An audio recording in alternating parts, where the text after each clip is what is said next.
Hello friends, ಎಲ್ರಿಗೂ ನಮಸ್ಕಾರ. ಅಮೃತವಾಣಿ ಚಾನಲ್ಗೆ ಸ್ವಾಗತ. ನಾವೀಗಾಗಲೇ ಗಣಪತಿ ಹಬ್ಬ, ಗೌರಿ ಹಬ್ಬನೂ ಕೂಡ ಆಚರಣೆ ಮಾಡಿಕೊಂಡಿದ್ದೇವೆ. ಅನಂತರ ಬರೋದು ಹುಣ್ಣಿಮೆ ಮತ್ತು ಅಮಾವಾಸ್ಯೆ. ಸರ್ವರು ಕೂಡ ತಮ್ಮ ತಮ್ಮ ದೋಷಗಳನ್ನು ಪರಿಹಾರ ಮಾಡ್ಕೊಳ್ಳಿಕ್ಕಾಗಿ, ತಾವು ಸುಖ ಜೀವನ ನಡೆಸಲಿಕ್ಕಾಗಿ, ಸುಖ ಸಮೃದ್ಧಿ ಆಗಲಿಕ್ಕೆ, ತಮ್ಮ ಕುಟುಂಬದವರೆಲ್ಲ ಹಿರಿಯರ ಆಶೀರ್ವಾದ ಪಡ್ಕೊಳ್ಳಿಕ್ಕೋಸ್ಕರ ಹೆಚ್ಚು ಜನ ಮಾಡ್ಕೊಳ್ಬೇಕಂಥದ್ದು ಈ ಒಂದು ಮಹಾಲಯ ಅಮಾವಾಸ್ಯೆ. ಮಹಾಲಯ ಅಮಾವಾಸ್ಯೆ ಆಚರಣೆ ಮಾಡಬೇಕಾಗಿರುತ್ತದೆ. ಯಾಕೆಂದರೆ ಎಲ್ರಿಗೂ ಕೂಡ ಮಹಾಲಯ ಅಮಾವಾಸ್ಯೆ ಆಚರಣೆ ಮಾಡುವಂಥದ್ದು ಕೂಡ ರೂಢಿಯಲ್ಲಿರುತ್ತೆ. ಅವರವರ ಸಂಪ್ರದಾಯಕ್ಕೆ ತಕ್ಕಂತೆ ಮಹಾಲಯ ಅಮಾವಾಸ್ಯೆಯನ್ನು ಕೂಡ ಆಚರಣೆ ಮಾಡ್ಕೊಳ್ತಾ ಬಂದಿದ್ದಾರೆ. ಇದಕ್ಕೆ ನಾವು ಸರ್ವ ಪಿತೃ ಅಮಾವಾಸ್ಯೆ ಅಂತ ಕೂಡ ಕರೀತಾರೆ ಸ್ನೇಹಿತರೆ. ಇದು ಒಂದು ಅಮಾವಾಸ್ಯೆಯಿಂದ ಪ್ರಾರಂಭವಾಗಿ ಒಂದು ಪಿತೃಪಕ್ಷವನ್ನು ಎಂದಿನಿಂದ ಆಚರಣೆ ಮಾಡ್ಬೋದು ಅಂತ ಹೇಳಿ ನಿಮಗೆ ಈ ವಿಡಿಯೋದಲ್ಲಿ ತಿಳಿಸ್ಕೊಡ್ತೀನಿ ಸ್ನೇಹಿತರೆ. ವಿಡಿಯೋವನ್ನು ಕೊನೆವರೆಗೂ ನೋಡಿ, ನಿಮಗೆಲ್ಲ ಅರ್ಥ ಆಗುತ್ತೆ. ಇದೇನೆ ನೋಡಿ, ನಮಗೆ ಮಹಾಲಯ ಅಮಾವಾಸ್ಯೆ ಪ್ರಾರಂಭ ಆಗುವಂಥದ್ದು.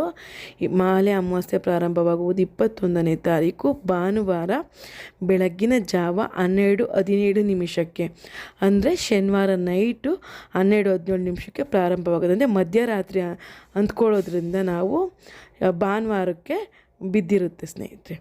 ಅಂದರೆ 12 ನಂತರ ಸಮಯ ಆಗಿರೋದ್ರಿಂದ ಭಾನುವಾರ ಆಗಿರುತ್ತದೆ. ಅನಂತರ ಮುಕ್ತಾಯವಾಗುವುದು 22ನೇ ತಾರೀಕು ಸೋಮವಾರ ಬೆಳಗಿನ ಜಾವ 1:24 ಅಂದರೆ ಭಾನುವಾರ ಮಧ್ಯರಾತ್ರಿ ಆಗಿದ್ರೂ ಕೂಡ ಸೋಮವಾರಕ್ಕೆ ಬಿದ್ದಿರೋದ್ರಿಂದ ನಾವು ಮಹಾಲಯ ಅಮಾವಾಸ್ಯೆ ಆಚರಣೆ ಮಾಡುವಂಥದ್ದು ಭಾನುವಾರ ಆಗಿರುತ್ತೆ.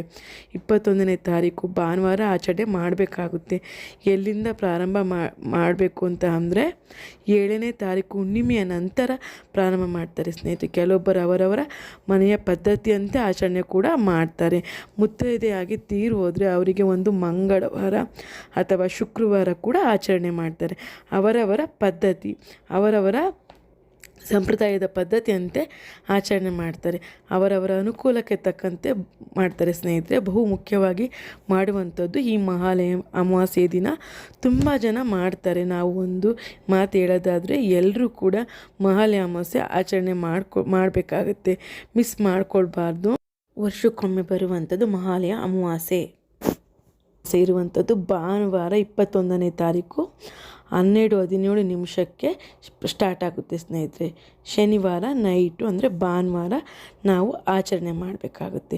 22ನೇ ತಾರೀಕು 1:24 ಮುಕ್ತಾಯಗೊಳ್ಳುತ್ತೆ ಸ್ನೇಹಿತರೆ. ಅಂದರೆ ನಾವು ಭಾನುವಾರ ಮಹಾಲಯ ಅಮಾವಾಸ್ಯೆಯನ್ನು ಆಚರಣೆ ಮಾಡಬೇಕಾಗುತ್ತೆ.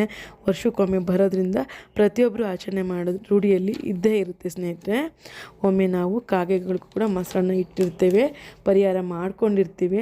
ಆದರೂ ನಾವು ಸಂಪೂರ್ಣ ದೋಷ ಪರಿಹಾರ ಆಗಬೇಕು ಅಂದರೆ, ಪಿತೃಗಳು ಸಂತೃಪ್ತಿಯಿಂದ ಇರಬೇಕು ಅಂತ ಅಂದರೆ, ಅವರ ಆಶೀರ್ವಾದ ನಮ್ಮೆಲ್ಲರ ಮೇಲೆ ಇರಬೇಕು ಅಂತಲೇ ನಿಮಗೆ ಸಿಗಬೇಕು ಅಂತ ಅಂದರೆ ಪಿತೃಪಕ್ಷವನ್ನು ಆಚರಣೆ ಮಾಡೋ ರೂಢಿ ಎಲ್ರಿಗೂ ಇರುತ್ತೆ ಮತ್ತು ಆಚರಣೆ ಮಾಡಬೇಕಾಗುತ್ತೆ.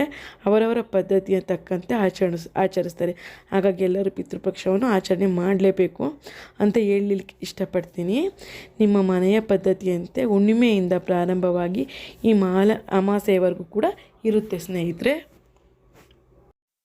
ಮಹಾಲಯ ಅಮಾವಾಸ್ಯೆವರೆಗೂ ಇರುತ್ತೆ. ಅದರೊಳಗೂ ಯಾವುದಾದ್ರೂ ದಿನವನ್ನು ನೋಡಿಕೊಂಡು ನೀವು ಈ ಒಂದು ಪಿತೃಪಕ್ಷವನ್ನು ಆಚರಣೆ ಮಾಡ್ಬೋದು.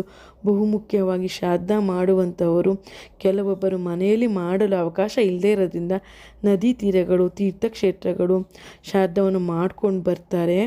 ಆದರೆ ಈ ಪಿತೃಪಕ್ಷವನ್ನು ಮನೆ ಮಂದಿಯೆಲ್ಲ ಮತ್ತು ಸಂಬಂಧಿಕರೆಲ್ಲ ಸೇರಿ ಆಚರಣೆ ಮಾಡುವಂಥದ್ದು ಸ್ನೇಹಿತರೆ. ಪಿತೃಪಕ್ಷವನ್ನು ಆಚರಿಸೋದ್ರಿಂದ ಚೆನ್ನಾಗಿರಬೇಕು, ಅವರ ಇಚ್ಛೆಯಂತೆ ಎಲ್ಲರೂ ಸೇರಬೇಕು. ಆಚರಣೆ ಮಾಡುವವರು ಖಂಡಿತವಾಗಿ ಒಳ್ಳೆಯ ದಾರಿಯಲ್ಲಿ ಹೋಗ್ತಾರೆ, ಖುಷಿಯಾಗಿರ್ತಾರೆ. ಹಿರಿಯರ ಆಶೀರ್ವಾದ ಅವ್ರ ಮೇಲಿರುತ್ತೆ.